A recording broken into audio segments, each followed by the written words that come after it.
Bien, señores, está con nosotros, como ha dicho don Orión, estamos aquí en Diario de Cuatro, Félix Jiménez, Felucho, miembro del Comité Central y también del Comité Político del PLD, pero más que todo, y esa es su representación esencial hoy, aunque no descartamos tratar los temas políticos. Él es presidente del Consejo de Administración de la Refinería Dominicana de Petróleo. Buenos días. Buenos días, Felucho. Mira, ¿Cómo tengo están todos? una introducción rápida para que nos metamos de una vez en el carril. Cuando en la pasada administración del PLD se concedió el famoso contrato para instalar la terminal de combustible del Este, se le permitió al sector privado asociado al sector privado extranjero montar una infraestructura en base a los mismos derechos que adquirió la refinería dominicana de petróleo cuando se montó. Fue casi un calco del contrato. Era una forma, según parece, consciente del Estado de diversificar lo que era un monopolio hasta ese momento, casi absoluto. Era la refinería dominicana de petróleo la que traía todos los derivados, incluido el gas licuado con su planta allá en Gaza. Bueno, estos señores, aprovechando esa oportunidad de negocios, dos antiguos que dieron paso a otros, ya, fueron Guaroa y Ramoncito los que iniciaron esa inversión y los que recibieron el contrato, asociado con una empresa norteamericana de la zona. Eso, sin embargo, ha agrupado muchos otros empresarios. Y hay una gran instalación que anuncia que tiene capacidad para almacenar una buena cantidad de derivados de petróleo, no solamente de gas licuado con lo que inició. Refinería, ¿cómo ve eso? ¿Cómo interpreta esa competencia? Refinería ya no es la única, hay que ver entonces en qué proporción se ha incrementado la capacidad del país de almacenar, que antes era un poco limitada. ¿Cómo ve Refinería su futuro desarrollo? Si cree que debe seguir invirtiendo en eso y si cree que se necesita en el país finalmente ampliar la refinería o una nueva planta refinadora. Para eso. Planteado un tema que puede ocuparnos una semana. Sí, sí. Vamos a ver si yo puedo hacer uso de capacidad de síntesis.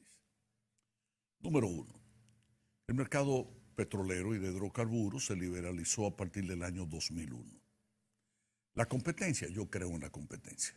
Yo no tengo ningún temor hacia la competencia y nosotros incluso hemos dicho que nos encantaría que el sector privado invierta en una nueva refinería y que el país, en lugar de tener una refinería, pueda tener dos y hasta tres, dependiendo del tamaño. El consumo de hidrocarburos del país ahora anda alrededor de 125,000 barriles día y la capacidad máxima de nosotros serían 35,000. Desde ese punto de vista, aquí cabrían casi 4 refinerías, como la que tiene el Estado Dominicano y asociada a PDVSA desde el año 2008. Punto número 2, aspecto negativo de eso. A la refinería dominicana de petróleo se le prohibió la integración vertical del negocio de hidrocarburos. La refinería solo importa, en consecuencia es terminal y transforma, y por eso es refinería. Pero nosotros no tenemos la capacidad para distribuir, no tenemos el detail, el detalle, o sea, las gasolineras, ¿no? distribuidoras, LP, etc. Exacto. Cosa mala, la competencia sí tiene esa capacidad de integrarse verticalmente. Con lo cual, entonces hay unos beneficios agregados de cada una de esas operaciones. Y pudiese dar lugar en algún momento determinado a entonces ser ellos y no el Estado con ese monopolio entre comillas, que es la refinería, el que pueda incidir en términos, digamos, monopólicos el mercado. El mercado, sí. Y a mí, si me preguntasen, ¿usted qué preferiría? ¿Monopolio del Estado o monopolio privado? Yo me inclino reverentemente hacia el primero, pero de forma automática. Monopolio del Estado. Bueno, yo les voy a recordar una cosa. Cuando en este país existía la Granja Mora, el negocio del pollo y de los huevos comenzó a despertar el interés de muchos pequeños productores.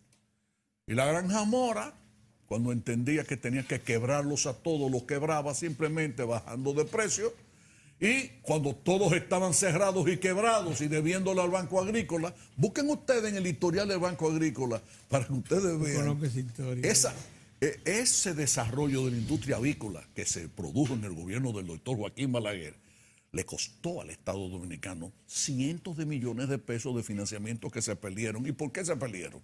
Se perdieron por esa política monopólica, ¿verdad? Te hundo a la competencia y luego entonces yo subo los precios y pongo el precio que me dé la gana. Y recupero con creces lo que perdí cuando procedí a quebrar a los demás, bajando el precio de ese producto monopólico que fue el pollo y el huevo en la época de Granja Mora, hace décadas. Ahora, vamos a entrar en otros elementos de lo que tú planteas. La capacidad de almacenamiento, el que aumente en el país, eso es positivo. El país tenía, cuando llega Danilo Medina al poder, probablemente 8 o 9 días solamente de capacidad de almacenamiento para los diferentes tipos de gasolina, gasoil, GLP, etc. Eso ha aumentado. Y ha aumentado gracias a esa apertura. Entonces, desde ese punto de vista, eso fue positivo. Y la propia Refinería Dominicana de Petróleo, y ya con eso creo que abarco tu amplísima pregunta, ha procedido ya desde hace un tiempo a hacer inversiones para aumentar nuestra propia capacidad de almacenamiento. La refinería todo lo hace por licitación pública. Nosotros licitamos la parte de la ingeniería civil, de la obra física. Anteriormente fueron todos los estudios de suelos, etcétera. Esa parte ya va muy avanzada. Hicimos las licitaciones con empresas internacionales de las más grandes del mundo para la construcción de los tanques y se está en eso ya.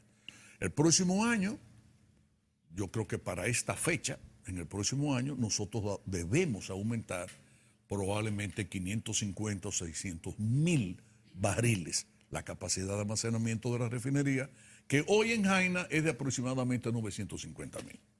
A propósito terminal de la pero usted vio cómo me redondeé. A propósito de mercado, de ampliación y de competencia, usted en estos días volvió a poner sobre el tapete la posibilidad y la anuencia que tiene el gobierno dominicano de recomprar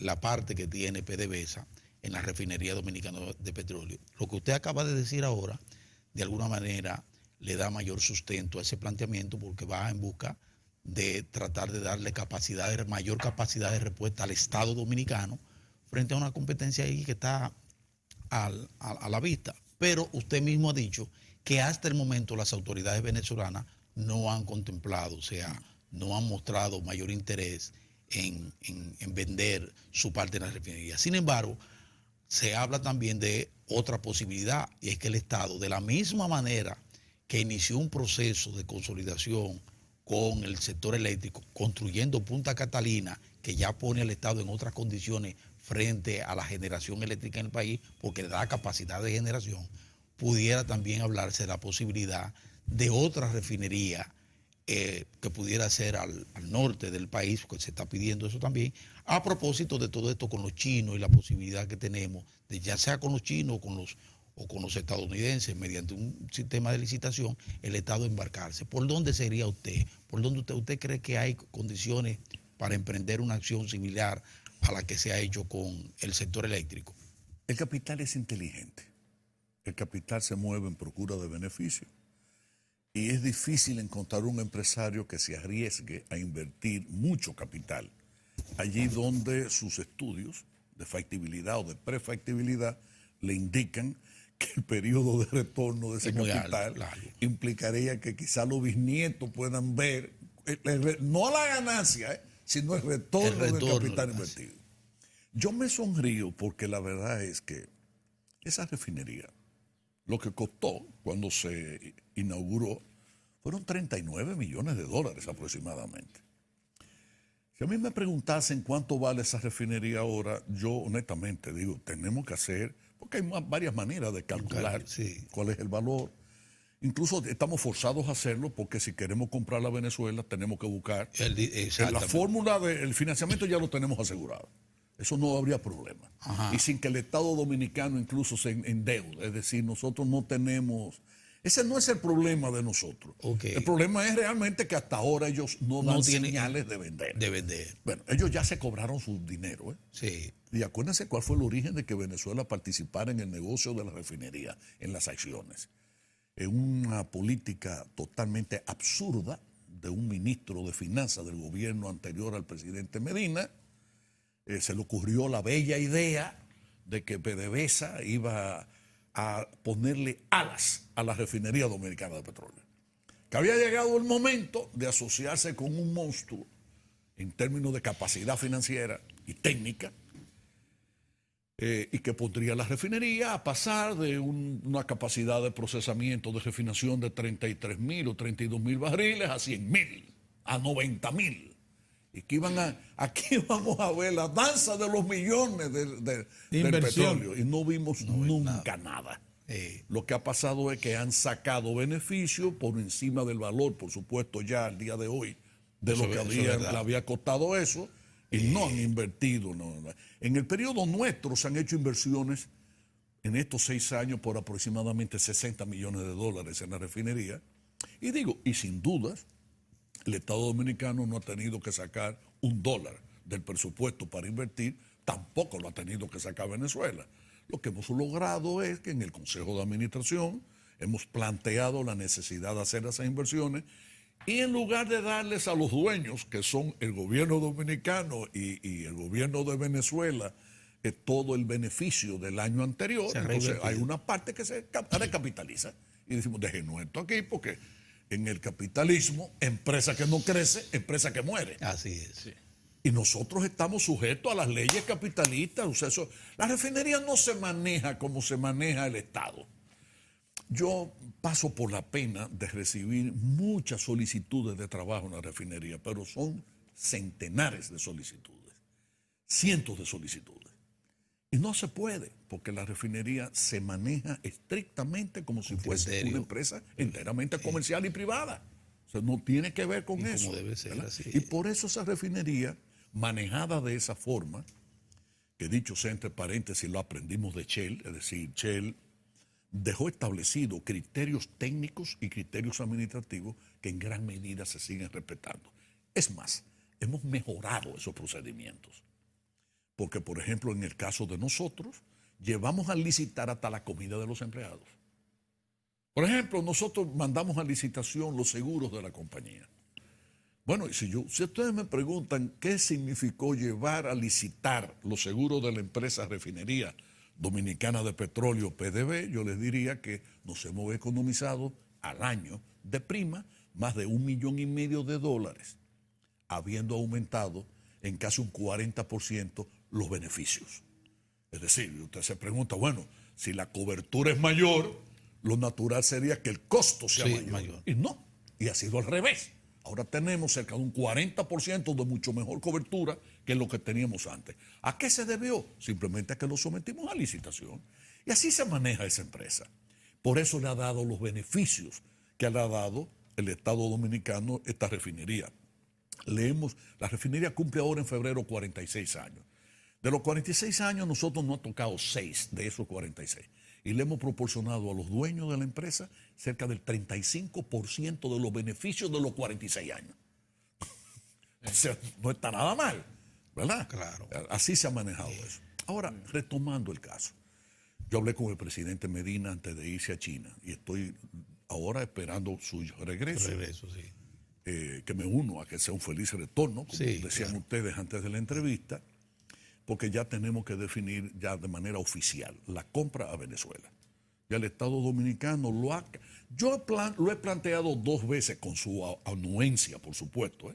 Pues no es un loco viejo para decir, le vamos a comprar sin que el presidente de la República, que por decreto me nombró y por decreto me puede quitar, ¿verdad? Sin que él esté partícipe de la idea de que se le compre. Pero ahora ya vamos a dar un paso más importante, ya va a ser de manera oficial y formal, y esto lo vamos a cuadrar, vamos a decirlo así, cuando llegue. Y entonces ya se hará de una manera ya oficial, porque el Estado Dominicano realmente necesita, como ustedes no tienen idea, no por problemas con Venezuela, yo quiero aclarar eso. La participación de Venezuela en la refinería no le ha dado beneficios económicos en el sentido de inversiones, ni de financiarnos a nosotros. Venezuela hay que agradecerle siempre la decisión del presidente Chávez de la creación de Petrocaribe, que en su oportunidad les representó mucho al país. Y los dominicanos nunca podemos olvidar esa deuda de gratitud que tenemos hacia Venezuela. La pagamos, no en términos económicos, que también se le pagó porque se renegoció una buena parte de eso, en términos ventajosos para nosotros y ventajosos para ellos, que necesitaban capital líquido en ese momento. Claro.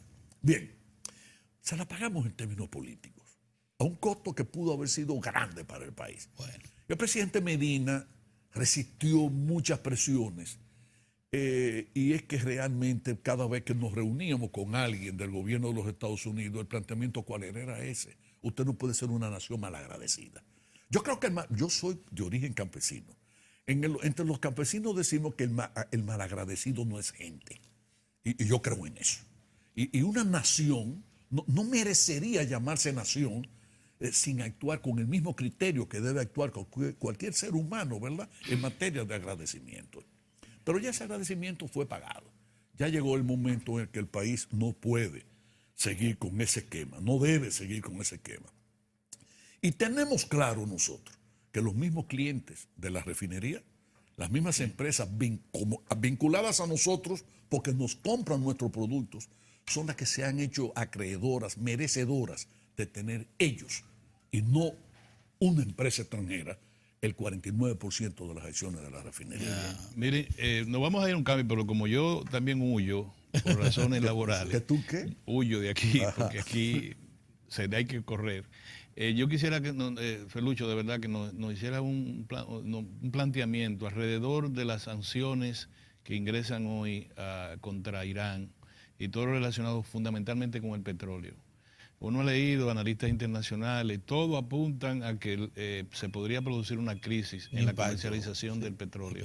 Es posible. Es posible. Porque si pasa más del 30% del petróleo por ese estrecho, ese es un 30% del volumen mundial del petróleo que se negocia. Pero ese 30% debe representar probablemente cerca del 60% del petróleo que consume Europa Occidental. Y entonces fíjense ustedes, hay un precio del petróleo que es el West Texas, por el que nos guiamos aquí, pero hay otro que es el Brent, que es el del mercado libre del petróleo en Europa.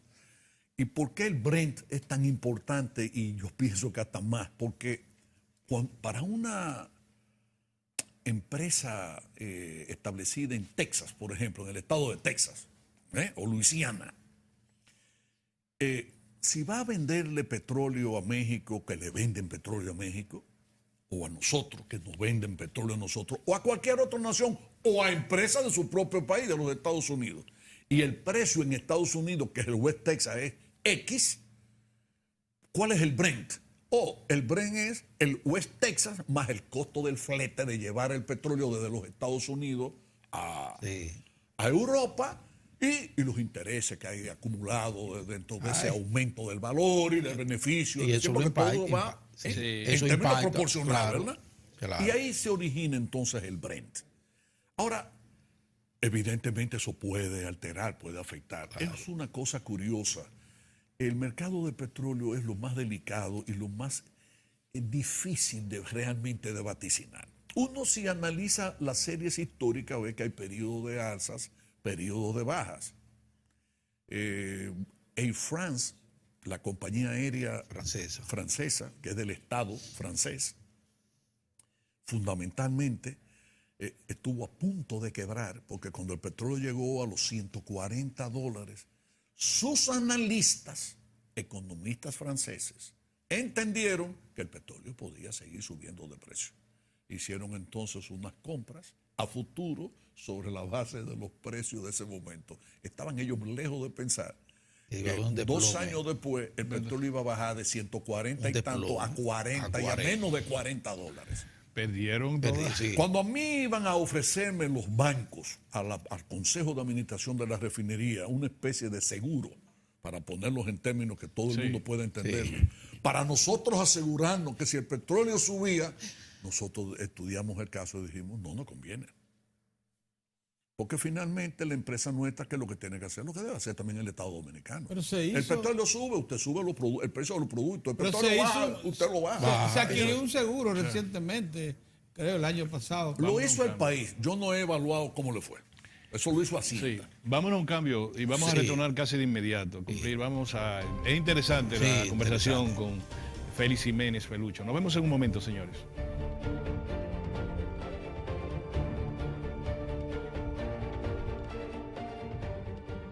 Presidente del Consejo de Administración de la Refinería Dominicana de Petróleo, ahora con el refuerzo de don Héctor Tineo. Sí. Buen día, Pedro. Buen día, Héctor. Mire, por lo que usted ha expuesto, Felucho, hasta ahora, usted nos parece muy preocupado por el hecho de que la competidora natural de la refinería, que es el terminal de combustible del Este, esté ampliándose. Comenzó con gas, licuado de petróleo, ahora va con todos los derivados.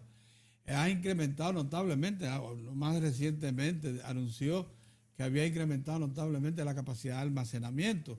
Usted ha dicho que también están en eso. ¿Qué porcentaje del mercado ya tienen cada uno? ¿Qué capacidad de almacenamiento tiene el país a la fecha, sumada las dos? ¿Y hacia dónde nos No, y encaminamos? más de 2, porque no solamente las terminales no se limitan a esas 2, hay otras. Yo pienso que el país ha pasado de 8 o 9 días de capacidad de almacenamiento a probablemente a 15 o 16 ya, 14, 15 o 16. Cuando terminemos nosotros las inversiones, cuando ya inauguremos los nuevos tanques en los que se está trabajando, yo pienso que nosotros prácticamente como nación, no solo la refinería, Ya la vamos refinería todos. va a aumentar con un 60%, pero el país como país va prácticamente a duplicar el número de días de su capacidad. Un mes.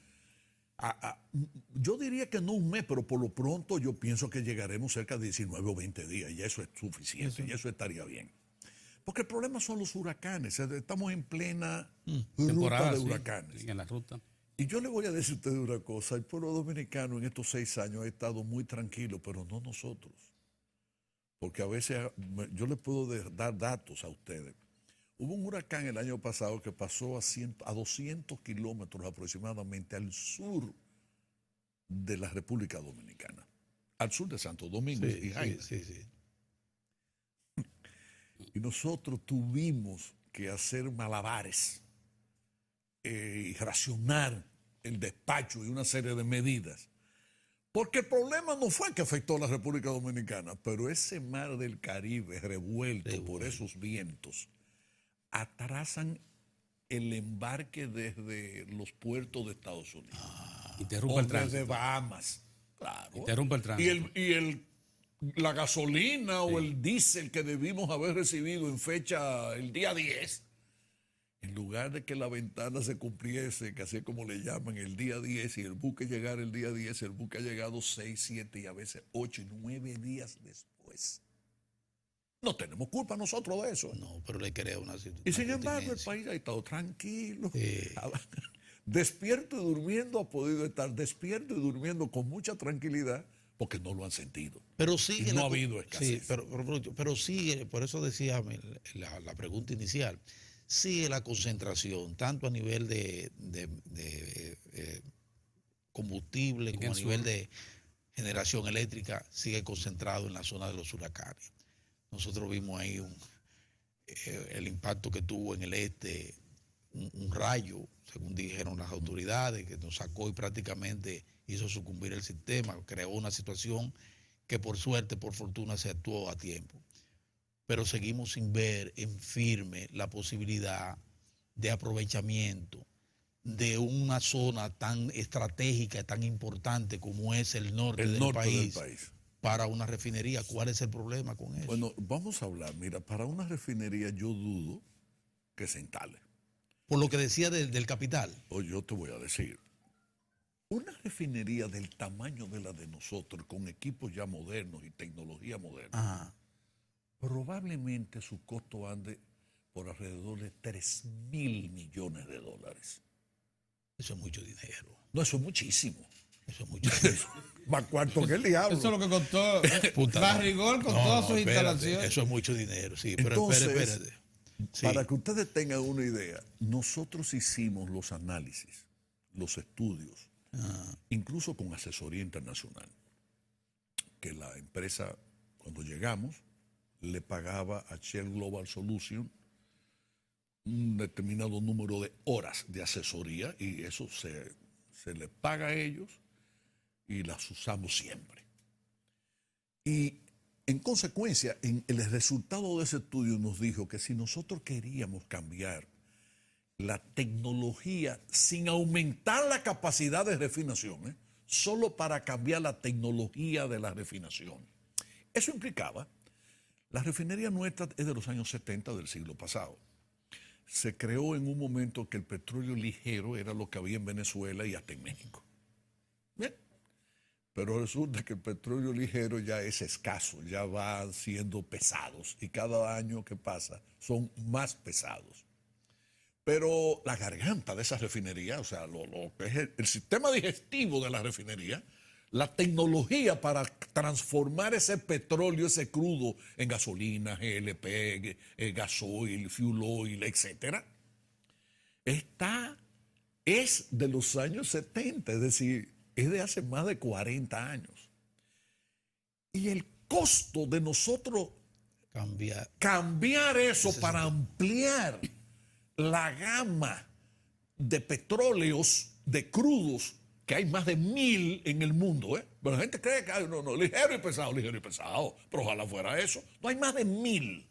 Y nosotros hemos hecho estudios, este no sirve, no nos sirve.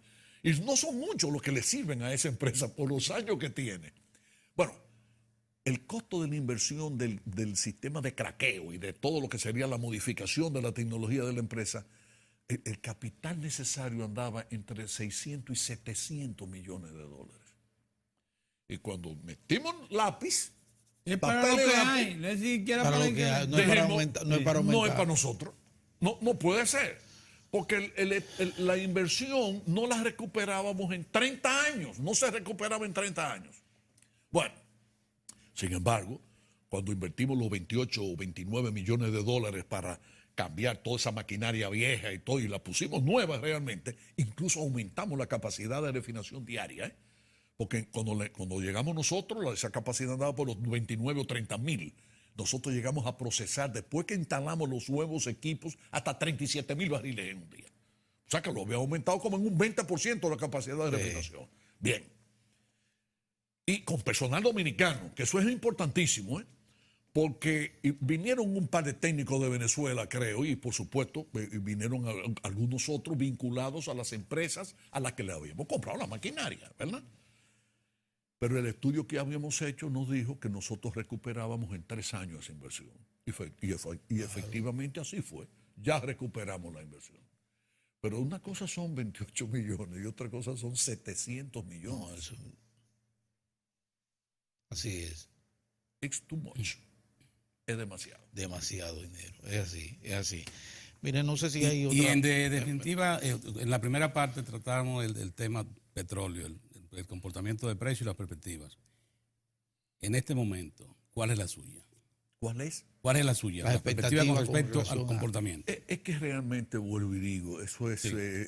que tú sabes los millonarios y en lugar de ser los grandes millonarios del mundo, los dueños de tecnología como esa, de todo eso que sabemos, de internet, etcétera, etcétera, lo que hubiese significado tener a alguien la capacidad de augurar, de vaticinar el precio del petróleo a futuro, no lo tiene nadie. Porque ustedes dicen ahora, bueno, el Estados Unidos amenaza y dice voy a utilizar estos barcos de guerra, voy a impedir que... Y Irán responde y dice, bueno, si no pase el petróleo mío, no pase el petróleo de ningún otro país, de lo que tienen que pasar por el estrecho de Hormuz. Y tú dices, bueno, estamos al borde de una guerra. Y yo francamente, yo no soy un oráculo, yo no tengo esa capacidad de... Pero yo no creo que nada de eso se dé. Ahora son inoportunas, hay declaraciones inoportunas, hay acciones que son inoportunas. Que Pero trastornan del un dicho poco al la- hecho se ha Del demostrado dicho al hecho, con, largo con trecho. la Hay misma mucho trecho. guerra entre China y Claro. tal. En el Del dicho momento al que hecho. se adoptaron las primeras sanciones Sí. contra Irán, Yo quiero. Irak estaba fuera de producción y está Ya, ahora vamos. en el mercado y cosas Mira, así han pasado No, distintas. no podemos desperdiciar la ocasión para aprovechar al político, al dirigente, al más alto nivel del Partido de la Liberación Y yo Dominicana. feliz en el tema que hablábamos. ¿Tú entiendes? No, ¿Eh? no, pero hay ¿Cómo la que- cosa? no, Yo no. feliz y tranquilo Lo que pasa, en el tema que estábamos nadando. no, muy bueno, excelente. Pero mira, Tíreme para los hondos, no se puede. tenemos que ir ahí, porque me gustaría una evaluación. Ustedes dirán, pero le va a pedir una evaluación a un dirigente del comité político. Sí, le voy a pedir una evaluación, porque ahí hay cabezas propias en el PLD y hay cabezas propias. No, y la mía siempre. Pues hay cabezas propias, entonces yo quiero saber qué piensa Ferrucho de esta visita oficial del presidente Danilo Medina, los resultados, hay 18 acuerdos firmados.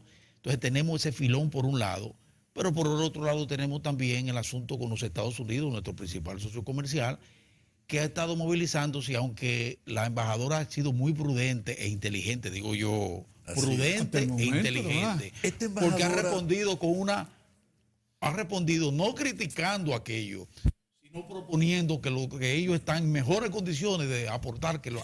Que lo que ¿Cómo queremos. lo ve Felucho Jiménez desde su óptica esa situación? Evalúanos eso. Yo pienso que el presidente Danilo Medina ha demostrado valor personal en muchas decisiones. Sí, Se estrenó, ustedes recuerdan, con la renegociación del contrato de Barrick. sí. Y con Pareció resistencia, dura, movió recursos Movió recursos. Claro. Sí, políticos incluso. y diplomáticos, Y diplomáticos, económicos, y en todos los económicos. sentidos. con un Sí. halcón al frente, como el que Hizo estaba ahí. resistencia. Sí. Danilo demostró una capacidad brutal de resistencia con el tema de la inmigración haitiana. También. El pueblo dominicano no lo sabe, Sí. pero lo que les voy a contar es enteramente cierto. Desde el Vaticano hasta el gobierno menos, de lo que ustedes menos se imaginan, presionaron al presidente de la República Dominicana para que abriera ese grifo. Y para que tumbara la 168. Bueno, y Danilo se mantuvo en sus 500 y no se dio. Yo no quería verme dentro de la piel de él. No es fácil. Yo no sé cómo dormía. No es fácil. Pero lo que te estoy diciendo es que desde el Papa hasta hasta el gobierno americano. Pero, y además, hay una cosa que ustedes, yo no sé si lo han pensado. Ustedes saben qué tienen en común Balaguer, Leonel Fernández y Danilo Medina, que tienen la sangre fría. No son gente de tuitear, de estar. No. Parecen ingleses. Y yo digo de tuitear, no quiero que se interprete que estoy tampoco criticando a Trump. A mí no me gusta mucho ese estilo, pero a él ha dado resultados. Esa es la realidad. Entonces, Este paso con China lo dio. lo dio. Y fue otra presión grande. ¿Por qué la presión grande de parte del gobierno de los Estados Unidos? Porque la disputa Estados Unidos-Rusia era de una naturaleza totalmente distinta de la disputa Estados Unidos-China. Sí. La disputa Estados Unidos, la guerra fría entre Estados Sí. Unidos y Rusia, tenía dos componentes fundamentales. El armamentismo, la guerra, ¿verdad? Las armas, y el político. Ideología, sí. Pero ahora esto no, este es el económico. Esta es la gran guerra. Ese es más sensible, más terrible. Claro, Sí. esta es la gran guerra. Yo pienso que las cosas terminarán en paz. Y el mundo va a volver de nuevo a respetar el ordenamiento ¿cómo es que se le llama ahora? Multilateralismo, multilateralismo. El multilateralismo. El multilateralismo. No, para mí es un trabalengua. Sí, un trabalengua, sí. Vas a tener que practicar eso. Sí. Pero este es un mundo que es interdependiente. Definitivamente. Y yo creo que el propio capital de los Estados Unidos, porque eso se ha venido estudiando Lo está desde la época que entendiendo. comenzamos a hablar de multinacionales. Claro. Y yo estudiaba economía en Santiago cuando eso, y estoy leyendo y leyendo y leyendo y leyendo, y el mundo se va adaptando. Realmente el mundo tiene una capacidad tan grande de cambio, señores, que con todo y toda esta grandísima transformación tecnológica, los Estados Unidos tienen ahora menos de un 3.8% de desempleo. Cierto. Y ustedes Pleno dicen, empleo, ¿y qué está eso es pleno pasando? empleo. Sí, ¿y qué está pasando? Sí. O que curiosamente, mientras más veía que ese proceso de desarrollo tecnológico iba a crear un ejército de desempleados grandísimo que se iban a generar unas condiciones por una revolución, hace todo lo contrario. Todo lo contrario. Sin embargo, en los países más pobres como el nuestro, todo ese proceso de desarrollo tecnológico sí ha implicado, sí ha venido asociado con altísimos niveles de desempleo y con pérdida de empleo. Les voy a poner un ejemplo sencillo. Ajá. Antes los camiones eran chiquitos y tenían el chofer, un ayudante que iba en la cabina y un peón atrás. Sí, señor. Ahora los camiones son larguísimos, pero además de doble cabina. Ahora ahora son dobles. Es decir, doble. y va un solo chofer. Doble cama. Va un solo hombre Sí. con un montacarga atrás y cuando él llega a desmontar cerveza, refresco, cemento, lo que fuese, el mismo chofer del camión se desmonta, agarró, desmontó su montacarga y él mismo carga. Una sola persona ha quitado el empleo. Antes eran 2 camiones, antes eran 3 camiones, Ahora 3 porque camiones, era más sí, chiquito. más ¿verdad? chiquito. Tú multiplicas 3 por 3, 9. Bueno, 8 empleos se perdieron de un tablazo ahí. Uno solo ahora. Sí. En Estados Unidos, Pero esa sin es la embargo, ha sido tendencia. distinto. Entonces, el problema de chino-norteamericano ahora es una competencia muy grande, que yo creo que los Estados Unidos van a regular. Porque mientras los Estados Unidos están recogiendo, los chinos entonces están abriendo. Expandiéndose, sí. Ahora vamos a hablar estrictamente de la relación China-República Sí, Dominicana en términos económicos. Ajá. Nos quedan 3 minutos. Sí, sí. Yo, dale lo ahí. mío es rápido. Sí. A mí hay una cosa que me preocupa. ¿Qué cosa? Yo creo que todo ese viaje ha sido beneficioso. La República Dominicana tenía que abrirse a China. Fue un gran paso del presidente Medina, una decisión sabia y valiente, vuelvo y lo repito. Pero hay una cosa que me preocupa. ¿Cuál es el tipo de intercambio comercial que tiene la República Dominicana con los países industrializados? ¿Por qué nosotros tenemos una balanza comercial más o menos equilibrada con Alemania, Francia, Inglaterra, España, incluso Canadá, Estados Unidos? ¿Por qué? Porque si bien es cierto que las importaciones de bienes, de productos físicos, es muy deficitario para el país, se compensa, y en algunos casos más que se compensa, por el turismo. Entonces tú dices, bueno, nosotros en Alemania compramos carros, camiones, autobuses, maquinaria de todo tipo, medicamentos, etcétera. Pero vienen muchos alemanes. Muchos alemanes, sí. Entonces a mí me preocupa que va a haber, la preocupación mía es en el orden siguiente. Yo aplaudo esa iniciativa del presidente Medina, pero yo no creo que sea en materia de turismo chino tan inmediato. El chino no, mira, el norteamericano viene aquí, el canadiense y el francés comen mangú, comen yuca, los chinos comen bambúes, comen otras cosas. Hay un régimen alimenticio y de bebida. No le gusta el sol Es porque diferente, se pone Es más una blanco. cultura Es diferente. totalmente diferente, una idiosincrasia muy distinta a El la turismo de occidental. casino nosotros lo estamos Bueno, fomentando. los chinos juegan mucho. Ah. Sí, eso sí. Pero tienen que comer y tienen que beber. Entonces yo pienso que va a haber, Órale, yuca. aparte de eso, está la distancia. A ese otro componente. Otro componente, entonces el país yo creo que debe enfocarse un poco también en términos de multidestino, con países más cercanos que se puedan hacer combinaciones. Pienso que va a tomar un tiempo, el país tiene que adaptarse a eso, aprender a cocinar chino, o sea, aprender eso de la cocina china, de la cultura china, del idioma chino, etcétera, porque le voy a decir, yo he estado en China varias veces, he estado en Rusia, bueno, yo estuve obligado durante 8 años, y le cogí el gusto a viajar y he seguido viajando igualito, aunque usted fuera de turista. Sí. Pero quiero decirles esto, hay países que tú vas y todos hablan inglés. Tú vas a Alemania, Francia, España, muchísimo. sí. Pero en Asia no, en China no, En China no. Entonces hay cosas que yo creo que nosotros tenemos que acelerar. Ciertas cosas para podernos. Ese mandarín hay que acelerarlo. en el país. Yo creo que sí. Agradecemos mucho su presencia. Oye, excelente. Cuando viene, Se nos quedaron A su temas. orden. deja lecciones próximamente. de buen entendimiento. acerca de la política Sí, nacional e no, internacional y interna, de la economía y la específica. situación interna del Y partido. el tema energético que fue Sí. tratado hoy con mucha profundidad. Gracias. Muchas A la gracias. orden. Y a ustedes también por su atención. Regresamos mañana. Dios mediante, nos vemos.